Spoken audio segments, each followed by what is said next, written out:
uma da outra, mas a ideia é a gente saber quais dasquelas que vão requerer tratamento, quais dasquelas vão precisar de alguma investigação etiológica mais aprofundada, e assim vamos lá. Então, quando a gente fala em coreoidites não infecciosas ou coreodopatias inflamatórias, o que a gente está falando, na verdade, é de um conjunto de doenças que tem algumas coisas em comum. E, basicamente, essas coisas em comum são a presença de lesões branco-amareladas no polo posterior ou em média periferia, que acomete principalmente a retina externa e a coroide.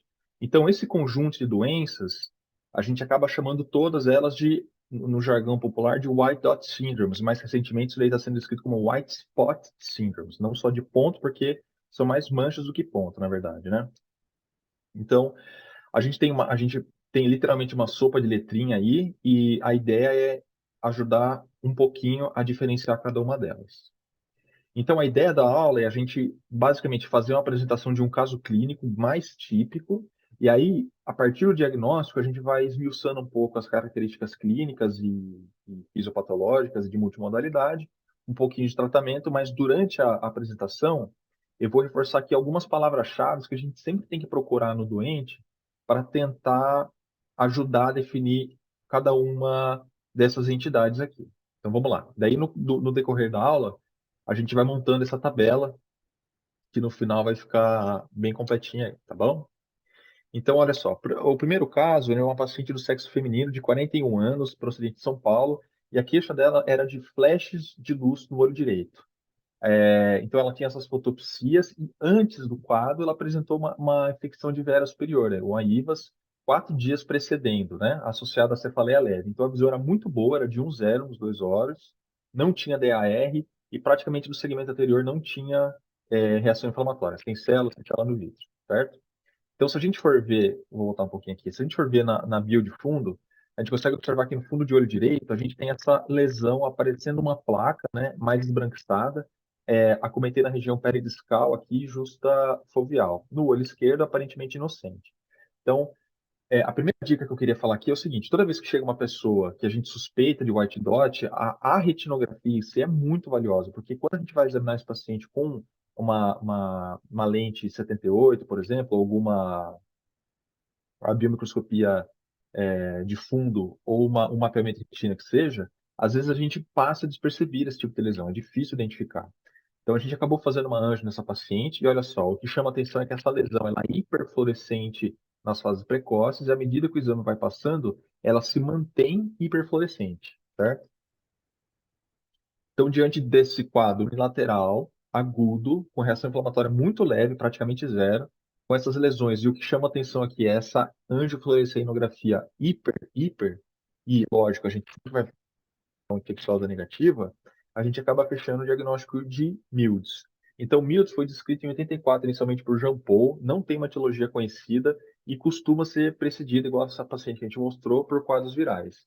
Então, o que chama atenção na epidemiologia aqui, é que é muito mais comum em mulheres. Nessa revisão, eles descrevem que as mulheres são mais comuns que homens na razão de 5. São sempre as mulheres jovens, sempre não, são, na maioria das vezes, mulheres jovens míopes. Então, a queixa é uma baixa qualidade visual súbita, com fotopsias, e pode aparecer esse escotoma paracentral. Inclusive, essa é uma das doenças que inicialmente ela era descrita dentro da caixinha da síndromes do aumento da mancha cega, princípio idiopático, certo? Como pode pegar o nervo óptico, ter cometimento do nervo óptico, pode ter defeito pupilar aferente relativo, e a evolução é muito benigna. O paciente acaba sendo recuperando tanto a função quanto a anatomia dele, que a gente vai ver quando você ter ficado operado, em média, depois de 3 meses, certo? Então, fundoscopicamente, a gente vai ter essas lesões branco-acinzentadas. Como eu disse, pode ter uma papilite, o edema do disco óptico. A inflamação é leve ou ausente, e isso daqui, esse achado que Jean Paul descreveu como essa pigmentação macular de aspecto granular, dizem que é patognomônico da amílise. Então, assim, essa é um tipo de alteração que a gente tem que procurar bastante nesses pacientes. Não é comum de encontrar, mas sugere bastante o diagnóstico de amílise, certo? Chama aí sinal de Jean Paul. A angiofluorescenografia é muito típica dessa doença. Então, de todas as white dots que a gente vai falar aqui, essa é a única white dot que tem uma hiperfluorescência precoce tardia. Então, ela se mantém ao longo de todo o exame hiperfluorescente. E o que chama atenção é que se a gente fizer uma anjo bem bem feitinha nas fases mais precoces, a gente vai ver que depois elas têm esse padrão, elas ficam com essas pequenas fluorescentes formando a fotinha que eu tô trazendo aqui de uma guirlanda. Então, a palavra fotografia ajuda muito no diferencial. A endocianina verde, a gente é interessante porque ela mostra, às vezes, lesões que a gente não conseguiu identificar, tanto na angiografia por fluoresceína, quanto na retinografia. Então, a lei de todas as coroidopatias inflamatórias aqui é uma hipofluorescência que se mantém ao longo do exame inteiro. Então, a endocianina especificamente não ajuda muito a diferenciar uma entidade de outra. Ela meio que se mantém nesse padrão. O que chama atenção aqui na MILDS é que aqui nessa foto da direita, na endocianina verde, a gente pode ver transforma esse aspecto em alvo, essa target-like. Ok? A MILDS no OCT, como a míldise caracteristicamente afeta a retina externa. Então a gente consegue ver essa falha de elipsóide, essa desintegração focal de elipsóide na retina externa. Às vezes a gente consegue ver esses prolongamentos mais reflectivos indo em direção à nuclear externa. E o interessante é que geralmente essa alteração estrutural ela melhora associada à melhora clínica da paciente ao longo dos 3 meses. Então, a retina costuma se manter estável no começo e melhora gradativamente com a evolução benigna da doença. No CTA, é interessante porque a parte vascular da análise do CTA é normal, tanto o plexo capilar profundo, superficial e na córea capilar. Então, o interessante do CTA na MILDS é que dá um pouco de noção de que tipo de estrutura, que estrutura especificamente está alterada na retina na MILDS. Então, a MILDS ela comete principalmente fotorreceptor. Então, como ela é como se fosse um agravo de fatores momentâneo, é comum a literatura chamar a míodes de uma fotorreceptorite, ou, no jargão um pouco mais popular, a gripe da retina, porque é como se fosse um agravo que acomete, e ela, como tem o curso benigno, vai melhorando ao longo do tempo, então eles cunharam isso daí de a gripe da retina, mas fotorreceptorite é uma terminologia um pouco melhor, certo? Então, lembrando dessa resolução em 3 meses e da evolução benigna da míodes. Só que, olha só, mais recente, vários relatos de Mildes vêm fugindo um pouquinho desse quadro típico que eu mostrei para vocês. Então, aqui é um caso do ambulatório que a Mica documentou e apresentou na Jornada Paulista, bem rapidamente. Olha só, aqui também é uma mulher jovem, né, de 43 anos, um pouco mais jovem. Ela tinha um histórico de ser tratada aqui no serviço com uveíte posterior por tóxico em 2018 e 2 recidivas de uveíte posterior por toxoplasmose em 2019. Ela no último registro aqui em 2019 era 20 e 25. Isso que ela volta procurando a nossa urgência, referindo a baixa quantidade de dor nesse olho há 4 dias. Olha só, de 20 e 25, ela caiu para conta dedos antiface, a pressão bastante aumentada de 30 e PKs finos com uma reação de câmara de 3 cruzes. Aqui a gente poderia pensar, pô, com certeza ela recidivou novamente da toxoplasmose. Só que quando a gente foi ver o fundo de olho, ela apresentava então essas lesões esbranquiçadas, pegando toda a região posterior e algumas em média periferia temporal. Olha só. Algumas, inclusive, seguindo a topografia dos vasos. E aí, quando a gente foi fazer uma angiofluorescenografia, essas lesões elas se mostravam também hiperfluorescente precoce, uma hiperfluorescência tardia e um extravasamento perivascular na região temporal, ou seja, ela tinha um componente de vasculite associado, um pouco a atitudes. Olha ali, a angiofluorescenografia. Então, esse era o olho esquerdo, mostrando que era normal. E quando a gente fazia o OCT, aqui a cuidado visual antifácil, a gente conseguia ver que ela tinha essa disrupção de retina externa, cometendo toda aqui a região nasal. E à medida que a gente foi seguindo essa paciente, ela foi sem corticoide, sem nada, ela foi melhorando a anatomia. Então, 2 semanas depois, 20/80, 7 semanas, ela voltou para 20/25. Aqui no setor nasal, a gente consegue ver aquela cicatriz de tóxico prévio. Então aqui a gente ficou como uma MILDS, só que uma MILDS atípica, né? Cuidado visual muito baixo, uma reação inflamatória muito intensa, a pressão intraocular muito elevada. Então fica aqui guardada essa MILDS atípica, a gente já vai conversar sobre ela no futuro. Então a MILDS clássica, queria trazer aqui então 4 palavras-chave. É uma fotorreceptorite, já dá a entender aqui a fisiopatologia e o curso benigno, o fato de ser unilateral, a anjo que é hiper-hiper, e a conduta, que na grande maioria das vezes é expectante, montando aqui a nossa é, coluna aqui da esquerda, certo? O segundo caso que eu queria trazer é esse paciente do sexo masculino de 68 anos, e aqui é um quadro bem mais crônico, olha lá, 2 anos, é um paciente mais velho, com 68 anos, e a acuidade visual bem mais baixa, 0,8 no direito e conta dedos a 2 metros no esquerdo. Aqui ele tinha uma reação inflamatória de uma cruz no de vítreo, né? E a gente pode observar, então, que é um quadro bilateral, com vitreite. A gente consegue observar várias lesões, algumas de aspecto atrófico, branco amarelados. E se a gente for ver aqui nessa lesão à esquerda, aqui, eu não sei se na foto fica boa, mas ela tem uma pequena hemorragiazinha aqui, que lembra aí, então, uma membrana neovascular subretiniana, ou neovascularização macular, como queira. Então, se a gente faz autofluorescência, a gente consegue observar essas lesões bem distintas, e na fluorescenografia, a gente consegue observar que essas lesões elas são hipofluorescentes. Então, ali na míosis era hiperfluorescente precoce. Aqui é uma lesão hipofluorescente que vai se tornando hiperfluorescente ao longo do exame, nos dois olhos, e um vazamento aqui justamacular sugerindo então a membrana no olho esquerdo. Então, do olho direito, essas lesões de retina externa, deformando, né, a retina externa e causando esse abaulamento da limitante externa e fragmentação da elipsoide. E no olho esquerdo, esse conteúdo, esse material hiperreflectivo subretiniano com fluido intrarretiniano sugerindo, aqui tem um sinal da dupla camada aqui embaixo, né, mas sugerindo uma membrana. Então, diante desses achados, a gente fica com o diagnóstico de uma coroidite multifocal. Esse aqui é um quadrinho que é interessante a gente guardar, porque assim, aqui na aula a gente vai comentar sobre a coroidite multifocal desse lado esquerdo, que é o que a gente chama de coroidite multifocal idiopática, que primariamente é uma inflamação sem causa subjacente. Mas a gente sabe que existem várias outras entidades que podem dar, vamos dizer assim, um fenótipo parecido com a coroidite multifocal, que a gente sempre tem que descartar antes da gente julgar que o paciente tem esse lado idiopático. Então, aqui eu reforço a importância de um teste para tuberculose, no PPDI, groma-TC de tórax. A toxoplasmose pode estimular o corrigimento multifocal, sarcoidose, e a gente vai discutir um pouquinho mais do lado direito em breve.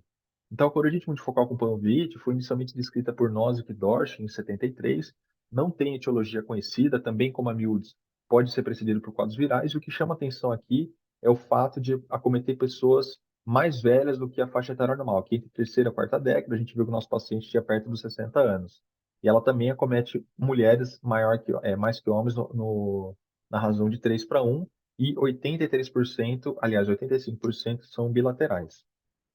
Então, são pacientes que têm uma queixa um pouco mais crônica, pode ter uma baixa acuidade visual mais importante, e o que chama a atenção dos achados fundoscópicos é isso aqui, ó, são estágios diferentes de cicatrização, são lesões em estágios diferentes de cicatrização. Classicamente, a coroidite multifocal pode formar essas linhas circunferenciais médio-periferia, que são chamadas de linhas de Schlegel, e em estágios mais atróficos, podem formar essas lesões em sacabocado atróficos, ok? A anjo, diferente da Mildes, que é hiper-hiper, aqui a gente sabe que as lesões ativas, elas são hipofluorescentes. Olha aqui, tem um exemplo de uma lesão ativa. Elas são hipofluorescentes precocemente, vão se tornando hiperfluorescentes. E à medida que a lesão vai inativando, ela fica hiperfluorescente mais precocemente, muito provavelmente é por defeito em janela, tá? E lembrando que a neovascularização macular é importante é uma importante complicação dessa doença, e a angiofluorescenografia ajuda na identificação dessas lesões, assim como o CT. A endocianina verde como eu disse, a lei em relação a todas as coroidites, é uma hipofluorescência precoce que vai se mantendo ao longo do exame. E a autofluorescência é muito interessante aqui, porque ela ajuda tanto a gente fazer segmento da lesão, quanto visualizar lesões que, a princípio, a gente não conseguiria ver tanto com a retinografia, certo? O OCT é crucial. Então, essa aqui é a história natural de uma lesão de coroidite multifocal. Então, basicamente, existe essa elevação, esse material isorreflectivo ou hiperreflectivo, e rompe a limitante. A gente consegue ver que existe uma fragmentação da limitante com essa hipertransmissão de sinal. Então, à medida que a lesão vai melhorando, ou seja, esse paciente foi submetido a corticoide sistêmico e bicofenolato, um imunossupressor, a gente vai vendo que essa lesão ela vai gradativamente regredindo, e aqui no final a gente tem uma recuperação parcial da elipsoide. Então, isso é uma das coisas que difere da Mills. A Mills tem um curso benigno, muito dificilmente ela dá sequela visual. A coroidite multifocal, ela deixa sequela, a pessoa pode perder visão, certo? E aqui eu trago um caso interessante, né? Toda vez que a gente vai atender um paciente automíope que refere de baixa acuidade visual central, a gente logo pensa em alguma membrana miópica. Mas um dos diferenciais é alguma coroidite multifocal inicial. Então, olha só, aqui, essa paciente ela veio também se queixando de uma baixa acuidade visual central do olho esquerdo. E se a gente tem em mente aquele aspecto da coroidite formando essa disrupção da elipsoide, junto com esse material refletivo que está caminhando para a nuclear externa, isso aqui a gente tem que pensar em coroidite, algum foco de coroidite nessa paciente e não membrana. Lógico que o OCTA ajuda, mas às vezes por conta de dificuldade técnica, o OCTA deixa um pouquinho a desejar, certo? Outro sinal que ajuda bastante a gente a entender melhor a coroidite é isso daqui. Olha só, esse aqui é um paciente automíope. A gente consegue observar que a coroide é bastante fina. Opa, perdão. Mas nas lesões de coroidite, existe o espessamento da coroide sublesional. Então, isso aqui também ajuda a gente a diferenciar de uma membrana miópica de um foco de coroidite no paciente automíope. E claro, lembrando, né, na grande maioria das vezes, essas membranas inflamatórias, elas são do tipo 2. Existe a descrição desse sinal pitchfork sign, que são essas reentrâncias, né, em direção também à nuclear externa, junto a esse material refletivo heterogêneo que sugere uma membrana tipo 2. Então, aqui é a resolução da lesão, um paciente que foi submetido a injeções com ranibizumab associada à prednisona via oral. Então, lembra, também, né, a neovascularização de mácula no CTA é muito importante, né? A gente consegue identificar logo as lesões, então, desde o on-face até o sinal de decorrelação aqui no CT estrutural, e o aspecto da membrana inativa, formando esse aspecto em árvore morta, né? Dead tree. Então, na grande maioria das vezes, a coroidite multifocal idiopática, como ela, a coroidite multifocal com panveite, como ela é uma doença crônica e recidivante, esses pacientes tendem aí a um tratamento mais prolongado. Então, é de prática a gente começar com corticosteroide sistêmico e evoluir para o uso de algum imunossupressor populador de corticoide. Aqui estou citando o micofenolato, mas na prática a gente acaba usando qualquer antimetabólico, inicialmente, como primeira linha, e lembrar da associação com anti-VEGF nos casos de membrana, tá? Se a gente for dividir a gente pode dividir a coroidite multifocal, o espectro da coroidite multifocal idiopática, em duas entidades, principalmente.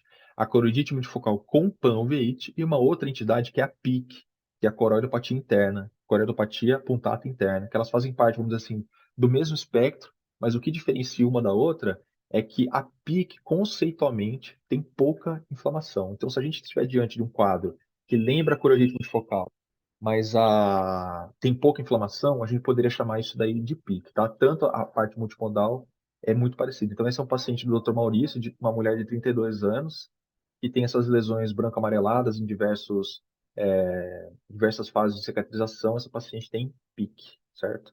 E aqui mostrando as lesões de coroidite, bem clássicas, né, igual a gente tinha mostrado na análise multimodal, e aqui na esquerda, uma membrana neovascular. Então, agora atualizando um pouquinho a gente, né? Mais recentemente, estão sendo descritos alguns fenótipos um pouco distintos da coroidite multifocal, certo? Então, o primeiro fenótipo distinto que eu queria mostrar para vocês é esse padrão em crisântemo. O Dr. Eduardo Cunha foi um dos autores um dos contribuintes, né, da descrição desse fenótipo novo da coroidite multifocal. Ele mostrou um caso para a gente na Jornada Paulista. Então, esse padrão em crisântemo, ele lembra justamente o crisântemo, né, essa flor, que a gente consegue observar, então, essas lesões branco-amareladas, mas várias lesões satélites, bem pontinhos, né, satélites ao longo dessa lesão. Aqui na autoflor, na geografia aparece bastante, certo? Interessante. Então, só para mostrar o padrão em crisântemo. Só que o negócio está ficando mais complexo, olha só.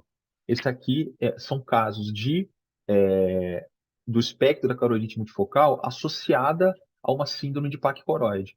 Então, esse paciente aqui, ele tem uma paquicoroidopatia e junto associada à paquicoroidopatia ele abriu um quadro de uma coroidopatia punctata interna, uma PIC. Então, vamos dizer assim, esse overlap entre coroidite multifocal associada à paquicoroide, eles estão cunhando esse termo de paquicoroidopatia punctata interna, certo? Seria a PIP. Aqui um outro... Ah, e outra, só para dificultar um pouquinho, eu deixei aqui marcado. Então, coroidopatia pontada interna. Se a gente vê aqui na figura D, esse paciente também tem uma lesão em C invertida aqui, hiperautofluorescente, ou seja, esse paciente também tem MILDS. Então você fala, pô, então tá começando a complicar. O Roberto falou que tem MILDS atípica. Agora ele está falando que tem coroidopatia, paquicoroidopatia associada a PIC e associada a MILDS ao mesmo tempo. Então, está começando a complicar o negócio. Olha aqui, tem um outro caso relatado por esse paper. Então, esse paciente aqui na foto B, ele já tinha descrito uma escavação focal de coroide, que está dentro do espectro da placa coroide, e 3 anos depois ele abriu uma lesão de coroidite em cima da lesão de escavação focal de coroide, certo? Seria mais um exemplo de uma PIP. Então, voltando um pouquinho para o básico. Palavras-chave do espectro do coroidismo multifocal. Lesões em várias fases de evolução. Lembrar que a diferenciação de pique e coroidismo multifocal é baseada na inflamação. Lembrar que a complicação frequente é a vascularização macular e a autofluorescência para ver lesões precoces. Então, voltando um pouquinho agora complicar um pouquinho o tema, né, e dando uma atualizada. Então, eles observaram que existem vários relatos de casos de reações Mildes-like ou PIC-like associadas a outras retinopatias. Então, só como exemplo, esse aqui é um quadro de um paciente com estrias angioides que abriu um quadro de coroidite multifocal. Então, isso aqui seria uma coroidite multifocal secundária? E lembrando do nosso caso que a gente apresentou no começo, de uma paciente que tinha uma cicatriz prévia de toxo e abriu uma MILS com características bem atípicas, né? Baixa qualidade visual acentuada, muita reação inflamatória. Então, isso daqui eu estou mostrando para vocês porque cada vez mais está sendo entendido essas white dots como se fossem white dots secundárias. Uma MILDS, uma coroidopatia punctata secundária, e um paper recente descreveu essa MILDS como se fosse um epifenômeno, ou seja, uma lesão já, uma pré-estabelecida da retina, e a MILDS foi superajuntada a essa lesão. Então, são terminologias cada vez sendo mais usadas. A MILDS secundária, epimilds ou MILDS como epifenômeno.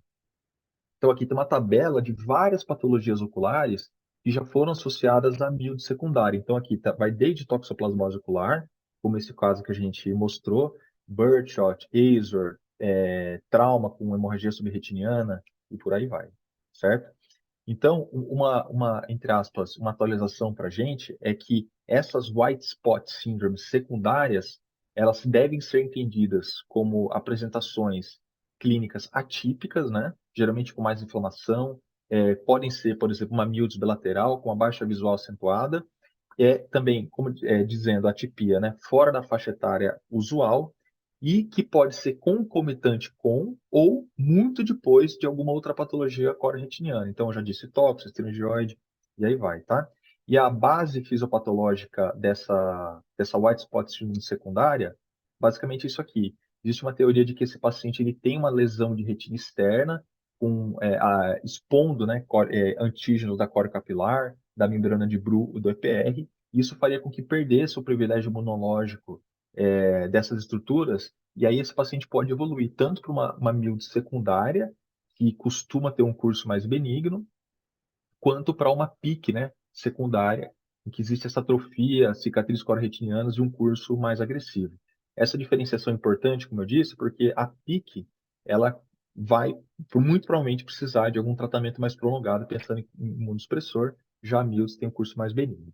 Então, dando seguimento aqui agora ao caso 4, esse é um paciente do sexo masculino de 12 anos, certo? Com uma baixa acuidade visual súbita em ambos os olhos, pior no olho esquerdo, associada a cefaleia intensa. Então, coisa que a gente não falou. Paciente mais jovem, homem, associado a cefaleia, a visão um pouco mais reduzida, 0,5, 0,2, com reação inflamatória no segmento anterior. Então, a gente consegue observar essas lesões em placa, elas se agrupam formando em placas branco-amarelados, mais profundas, tanto em polo posterior quanto aqui em média periferia, certo? Então, isso daqui, se a gente for fazer uma angiografia, a gente vai ter esse achado, olha só. Então, apesar de eu ter falado para vocês que a clorite multifocal e a PIC, elas são hipofluorescentes precoce e hipertardia, aqui, nessa patologia que a gente vai mostrar, as lesões elas ficam muito hipofluorescentes precocemente. Então, elas ficam muito fáceis de serem enxergadas nas fases precoces do exame. E a indocianina verde, de novo, mostra uma hipossenescência ou hipofluorescência, como queiram aí, ao longo do exame todo. Então, diante desses achados, um quadro bilateral, agudo, múltiplas lesões profundas, crime amarelados, com papilite, né, que a gente consegue observar que o nervo está um pouquinho inchado, e esse aspecto da angiofluoresceína, a gente fala que o paciente tem, então, essa epiteliopatia pigmentar placoide multifocal posterior aguda. No jargão do dia a dia, a gente chama essa patologia de placoide, e do inglês, né, usando a sigla em inglês, alguns chamam também de AMP, certo? Então, olha só, depois de 30 miligramas, o paciente, né, com 6 meses regredindo a prednisona bem lentamente, evoluiu super bem com a visão de 20/20 em ambos os olhos. Então, falando um pouquinho da placoide, ela foi inicialmente descrita por Guess em 68, também não tem etiologia conhecida, mas o que eu queria chamar a atenção é o seguinte: a placoide é a única white dot com uma associação clínica importante. O que que é isso? Se a gente pega uma placoide e o paciente vem se queixando de cefaleia para a gente tem que pensar na associação já bem descrita com vasculite de sistema nervoso central. Então, olha só, aqui tem uma ressonância no paciente com placoide, e foi feita uma ressonância e a gente consegue observar esse foco de hipersinal sugestivo de isquemia. Não é uma associação frequente, é rara, mas toda vez que a gente pega um paciente com placoide, a ressonância nuclear magnética de crânio é mandatória.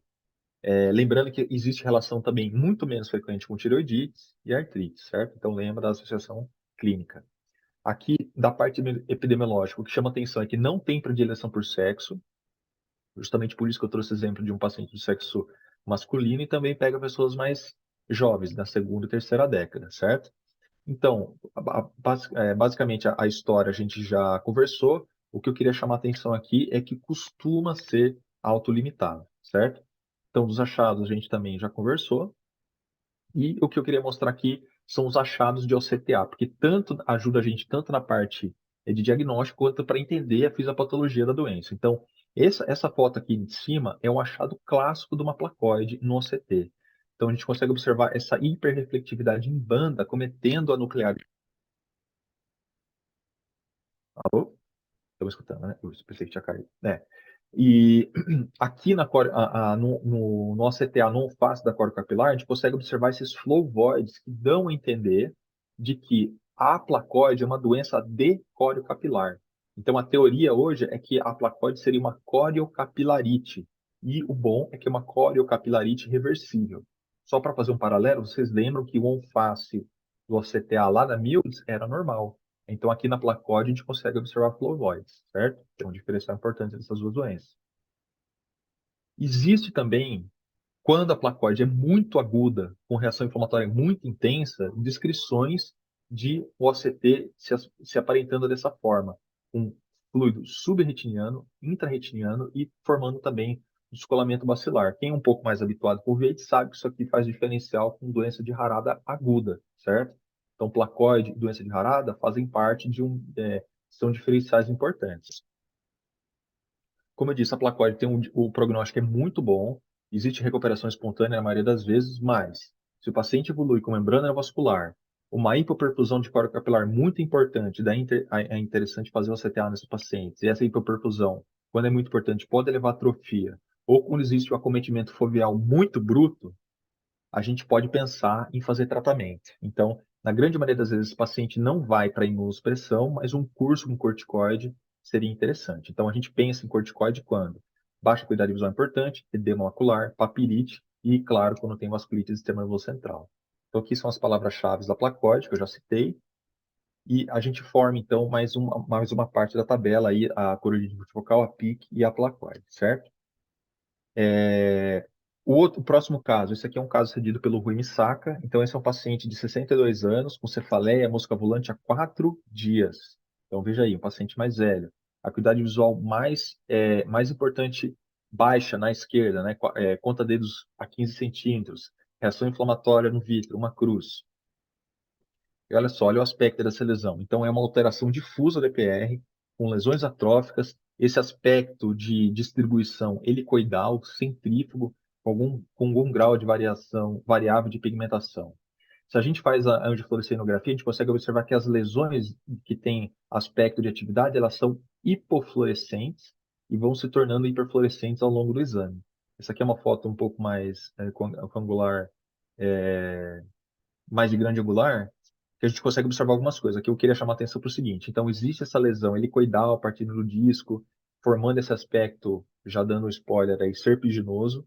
Mas o que eu queria chamar a atenção aqui é que, além dessa lesão inicial, existe também um aspecto multifocal dessas lesões. A gente consegue observar, então, que na média e periferia existem grupos isolados de lesão de coroidite, certo? Na autofluorescência a gente consegue observar aqui embaixo também. Então, lembra desse multifocal que daqui a pouquinho eu vou comentar um pouco, certo? Então, diante desses achados, a gente cunha esse paciente com coroidite serpiginosa. E todo paciente com coroidite serpiginosa no Brasil, a gente tem que descartar tuberculose. É uma associação muito importante. Então, a gente sabe que existem algumas dicas, né, vamos dizer assim, na apresentação fenotípica, que faz sugerir o fato de ser uma coroidite serpiginosa like. E a gente chama de coroidite serpiginosa like secundária à tuberculose. E é justamente aquele aspecto multifocal que eu mostrei para vocês. Então, uma coroidite multifocal, aliás, uma coroidite serpiginosa que se mostra com esse aspecto mais multifocal, a gente tem que pensar que possa ter uma associação com tuberculose. Então, esse paciente, ele fez o IGRA, que veio positivo, ele foi tratado com um esquema específico, né, com RIP, associado à prednisona nessa dose de 0,5 mg quilo dia, e as lesões basicamente se estabilizaram no segmento, certo? Então, a coroidite serpiginosa foi inicialmente descrita lá em 74, também não tem etiologia conhecida, e aqui o que chama atenção são pessoas que costumam ser mais velhas, entre 40 e 60 anos, e aqui tem uma predileção por homens, 2 para 1, assim como todas as outras, é uma condição rara. O que chama atenção também é que, por esse aspecto centrífugo, a gente entende que a recidiva é sempre, ou na grande maioria das vezes, é na margem da lesão. E como é uma doença crônica e recidivante, acaba indo para corticoide sistêmico ou imunossupressão. Lógico que eu estou falando aqui, coroidite serpiginosa primária, não relacionada à tuberculose. A angiofluorescenografia ajuda muito, então aqui, muito parecido lá com a coroidite multifocal, a lesão ativa, ela é hipofluorescente precoce e vai se tornando hiperfluorescente ao longo do exame, certo? A endosselina verde é a lei, é a hipofluorescência ao longo de todo o exame, e o exame-chave aqui para a coroidite serpiginosa é a autofluorescência, porque é com ela que a gente consegue fazer o segmento legal dessas doenças. Então a gente sabe que a margem da lesão que está ativa, ela é hiperautofluorescente, e à medida que a lesão vai cicatrizando, ela vai se tornando hipoautofluorescente.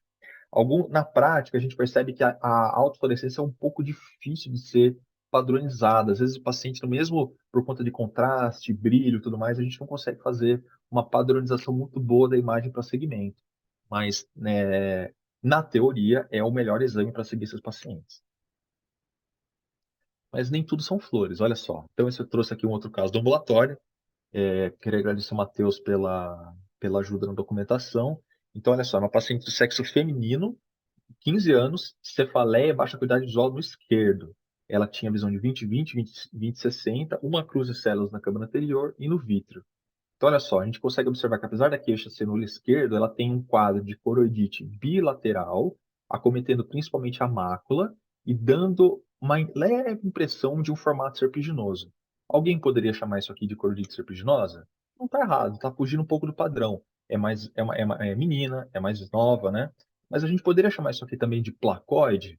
Também não está errado. São lesões em placa, confluentes, mas tem algumas coisas esquisitas. Olha só, aqui no olho esquerdo a gente consegue observar que existe, então, um padrão levemente serpiginoso e as lesões elas estão um pouco mais pigmentadas do que o habitual, certo? Então, esse aspecto, esse fenótipo, né, que mistura características de placoide com serpiginosa, foi cunhado lá em Jones em 2000 por Relentless Placoid Chororetinitis, que a gente também pode chamar de uma coroidite ampiginosa, porque junta padrões da AMP, né, da placoide, com serpiginosa.